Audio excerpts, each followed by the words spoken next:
Hello, world. This is the Know Your Place podcast, and this is episode 60.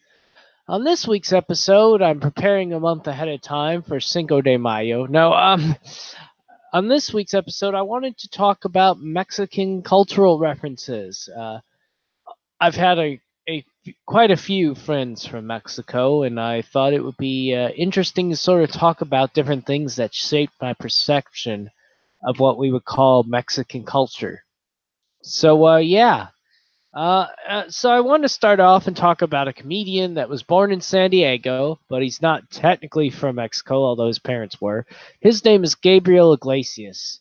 And, a lot of his jokes are American jokes to a degree, but some of the stuff he talks about, when he talks about sort of the neighborhoods he's lived in growing up and stuff like that, his jokes very much sort of come back to what I perceive Mexican culture to be like. When he talks about driving down the road and somebody shouting out at him, "Hey, orale, hey, ese," stuff like that.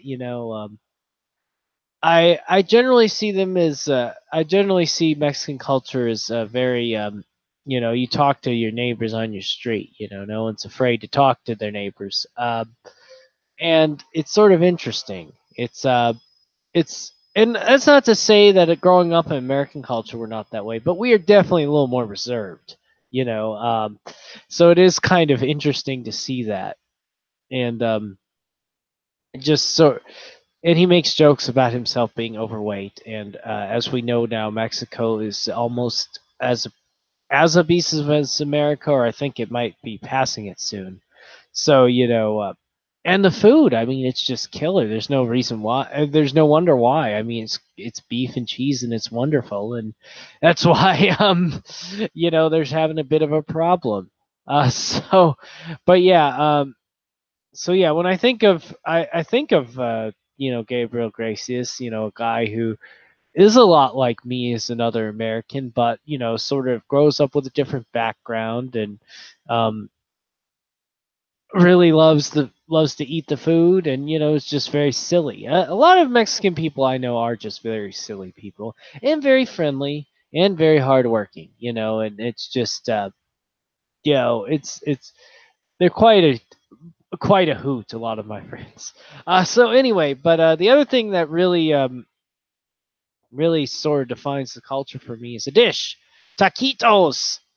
You just take that tortilla, you roll it up, you fry it, and there's cheese, a nice little cheese sauce go on it. That's it right there. That's the stuff. And I could eat Mexican food all day long. I really could. I that's one thing that really makes me want to go is just for the food. I just would like to go there and eat the food all day. I'd probably get very fat, but you know, and they have great seafood dishes as well. And I love some fish tacos, and anyway, but yeah, that's I love the food. I really do. I absolutely love the food. The other thing I sort of think about when I think about Mexican culture is actually pre-Spanish takeover. I think a lot about different Aztecian references. When you see the sort of the murals and the paintings and the ancient temples and things.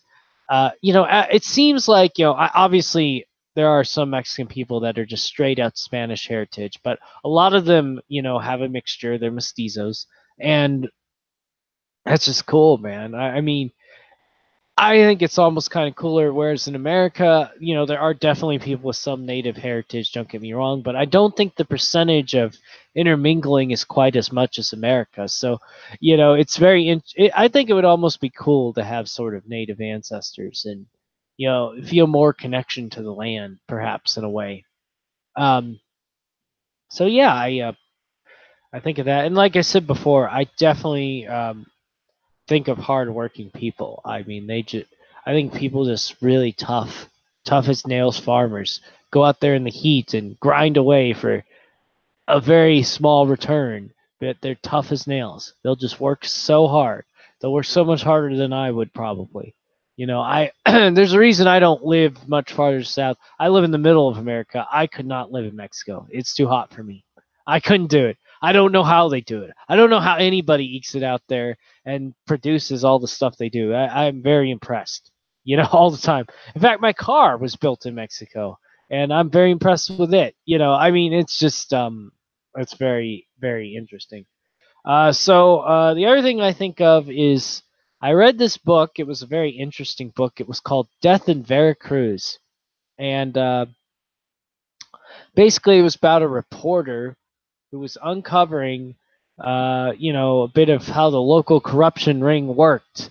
And, there's just vendettas, people murdering people, going out and doing crazy things with being with prostitutes, hanging out in town squares, lots of crime. But then, the oil companies are totally embezzling money, but then at the same time, they're providing all of the food for the rural poor farm people.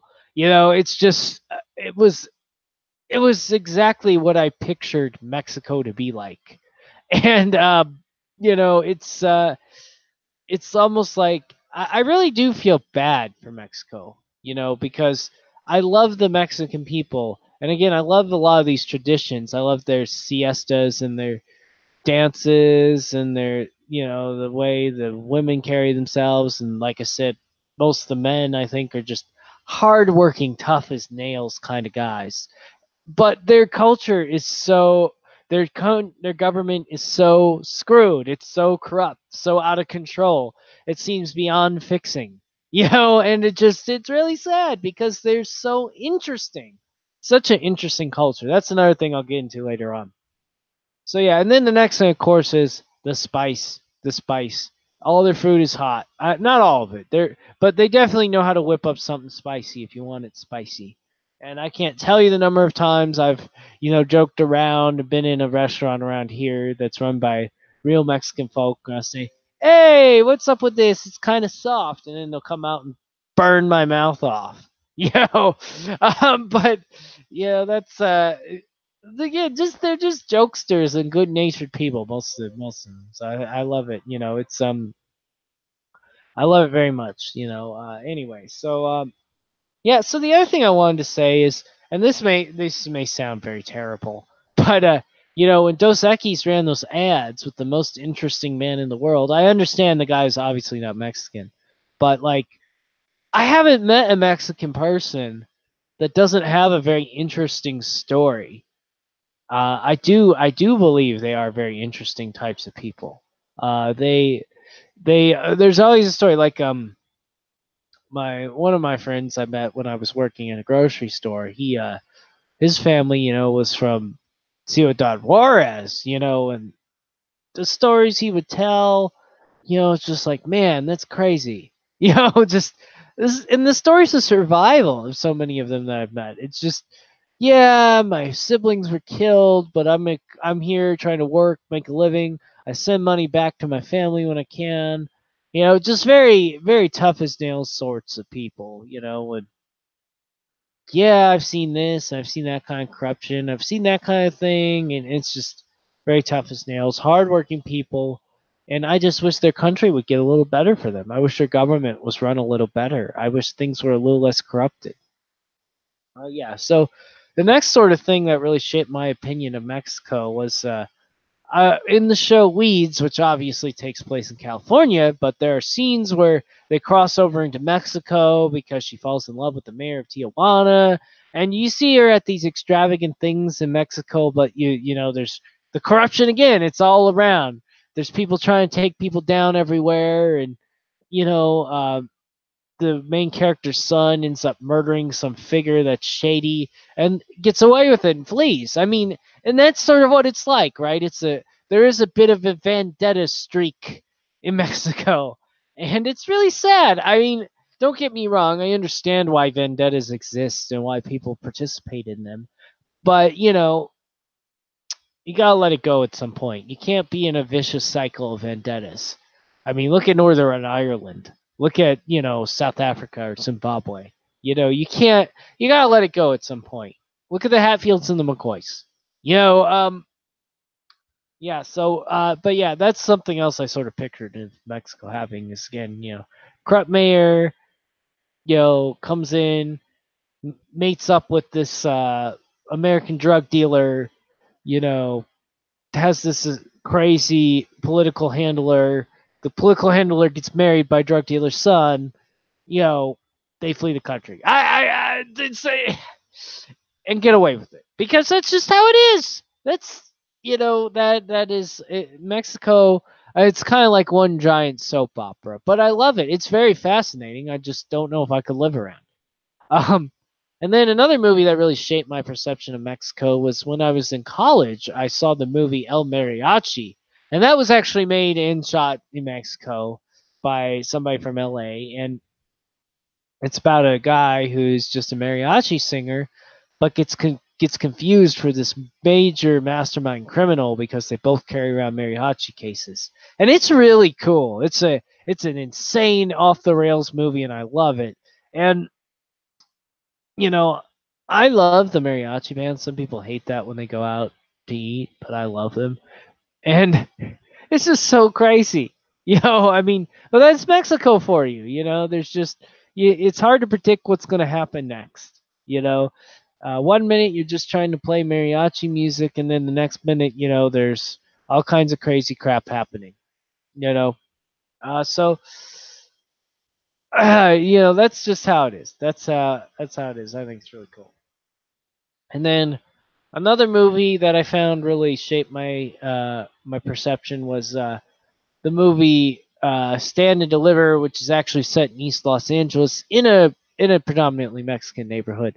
But all the main characters are sort of that Mexican background. Again, their parents are really hardworking but very poor, and their students are all trying to study up to pass the calculus exam to get into better colleges. And that that's the thing, and they're always throwing around these funny cracks at each other, including the teacher. But some people see the teacher a bit as a ball breaker, and that's what I love about it. I just the hardworking, the tough struggle, and the Mexican people, they know how to struggle.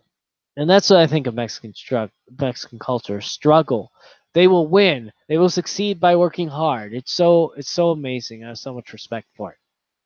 And finally, the last thing I wanted to talk about is the Mexican national soccer team, and particularly the goalkeeper Manuel Ochoa. That dude just epitomizes Mexico to me. He's got the wavy hair, the pretty face, and it's just a ruthless goaltender. Just almost take the ball off your foot type. And gosh, it's so beautiful to watch. And I'm praying one day we'll get to see them win a title, just to see that guy win a title, because he's just so fascinating to watch. The athleticism, the size, the way he looks, it's amazing. So anyway, that's what I think of sort of Mexican culture, and I really have a lot of close friends that are from Mexican heritage or from Mexico, and I absolutely love it. I just it's a bit of a violent place too, and hopefully one day it'll become less of a violent place. Anyway, let me know what you think in the comments section, and as always, keep listening to the Know Your Place podcast. Peace.